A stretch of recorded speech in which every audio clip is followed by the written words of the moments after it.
6ix9ine just came for Meek Mill like never before, and this time it's way deeper than trolling. Now that Meek's name got dragged into that wild Diddy scandal, 6ix9ine saw the opening and went straight for the jugular.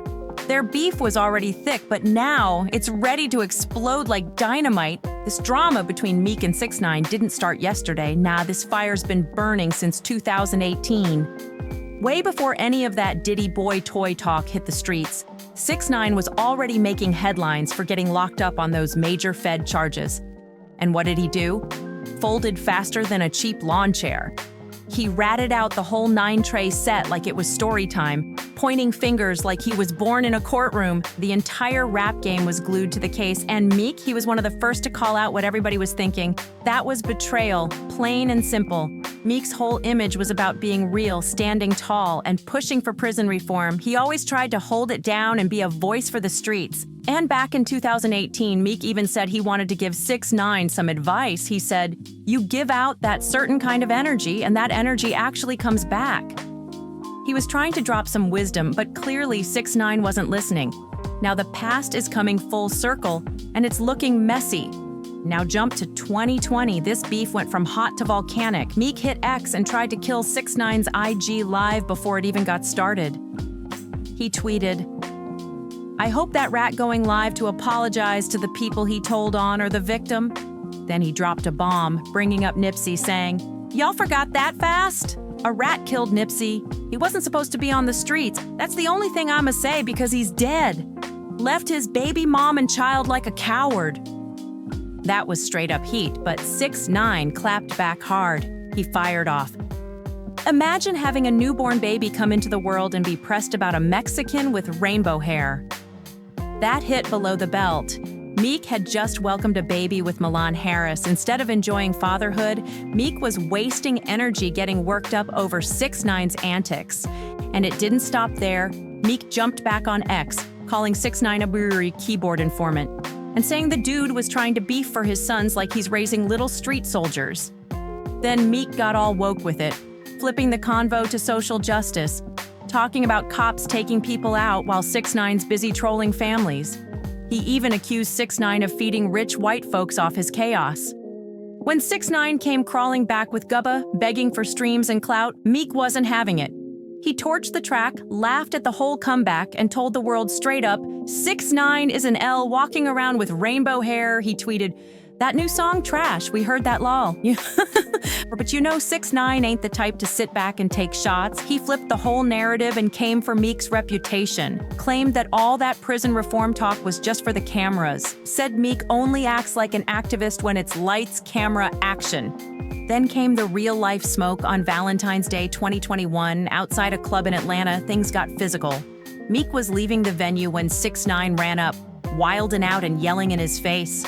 The whole thing got caught on video, 6ix9ine screaming that Meek was rolling with cops while Meek's security stepped in before fists started flying. It was chaos. Meek jumped on X after the chaos and claimed, "6ix9ine waited outside the club for me. They trying to get us." That clip went viral in seconds, with both of them spinning the story on social media like it was part of a promo tour. 6ix9ine clowned Meek for rolling with heavy security, trying to make him look soft, while Meek fired back, accusing 6ix9ine of staging the whole run-in for some clout. But just when things seemed like they might cool off, boom, Meek's name got caught in the blast zone of that whole Diddy Freak Fest scandal. And trust, the ops wasted no time pouncing. First up was Soulja Boy, who didn't hold back. He tweeted, "Didn't Diddy do things to you in the A?" Then 6ix9ine jumped in the ring, swinging wild. He's been waiting for a chance to roast Meek, and now it's go time. Everybody knows Meek and Diddy been close for years. They've been spotted partying, hugging up at events, flexing that tight industry bond. But now that Diddy's whole empire is crumbling under lawsuits, leaked footage, and insane party allegations, Meek's name is getting dragged like never before. Multiple insiders and leaks are saying some real messy things. At one point, people claim Meek was getting that A-list treatment for spending extra time with Diddy. And if you rewind to Meek's 27th birthday, the story gets even crazier. Diddy reportedly rented out this wild spot in Vegas called the Parisian Palace, dropping a whopping $25,000 a night just to throw a bash. But after the party The place looked straight up trash. Jason Haidt, the guy who manages the mansion, said it was nasty. Broken bottles everywhere, used condoms, blood-stained sheets, razor blades on the floor, lube on the dressers. It was like something out of a wild movie. And that's not all. There was a half ounce of mystery powder on the floor, panties in the bushes, and even 2 iPhones left behind.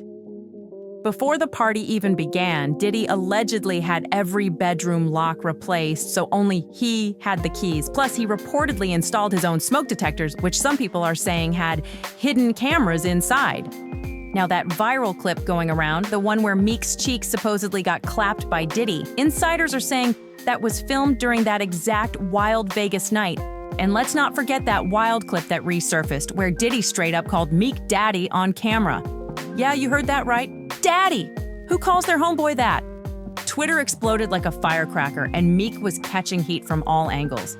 Meek tried to fire back on X with a long-winded post saying, "My voice is so powerful as a black man from the ghetto worldwide. They want it gone. I'm a real king. Straight out the trenches, under control of no human. They learned how to damage." Then he started ranting about bots, campaigns, and shady political-style smear jobs. He even dropped a claim that he spent $100,000 trying to figure out who's behind the mess. Tweeted, "The streets know what's up with me. It's not the case. We talking about the business side, somebody powering these bad campaigns with Meek Mill. Again, I got $100K for a thorough investigation of who's powering and how exactly my name connects to this." Sounded bold, but where were the receipts? No names, no reports, no proof, just more tweets and vibes. So naturally, people started asking, is this real, or is it just smoke and mirrors? If it's all lies, why not shut it down properly? If you really dropped 6 figures to clear your name, where's the outcome? Why is your name still swimming in the drama? And here's where things get even stickier. In one of the lawsuits filed against Diddy, the one by Lil Rod, it's mentioned that Diddy was allegedly getting down with a Philly rapper who once dated Nicki Minaj. Now pause for a second.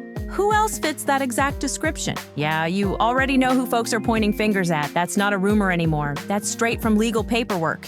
Now that whole situation got folks side-eyeing hard, trying to connect dots that don't even belong in the same puzzle. Then out of nowhere, 6ix9ine dropped another shocker during a convo with DJ Academics. He said, "I'm sleeping, right? We sleep." Nah.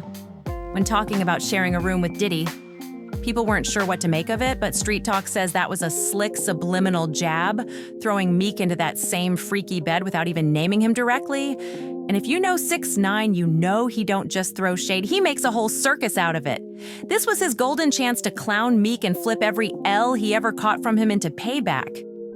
Now it's 6ix9ine, Academics, and half the internet all laser-focused on Meek Mill. Is it just rumors and trolling? Maybe. But the buzz online has been loud. One user wrote, "He in the pool knowing his act is hurting fam, and Diddy recorded it on purpose, talking about, 'You deserve it, daddy. Bro is diabolical.'" Another said, "Diddy used that man on his birthday. I bet Meek Mill hates birthdays now far." And someone else added, "It's crazy how all these Diddy parties had spiked drinks, freaky stuff, and madness, but no fights, no beefs, just peace with brother love." So what y'all really think? Is Meek just getting hit with stray bullets while Diddy's empire crumbles? Or is he deeper in this madness than anyone expected?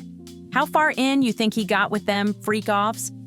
Drop your raw takes in the comments, don't sugarcoat it. And if you're rocking with this unfiltered drama and wild truths, don't just watch, tap that like, smash that subscribe, and stay locked in for the next jaw dropper. It's loading up right now. And trust, it's even messier.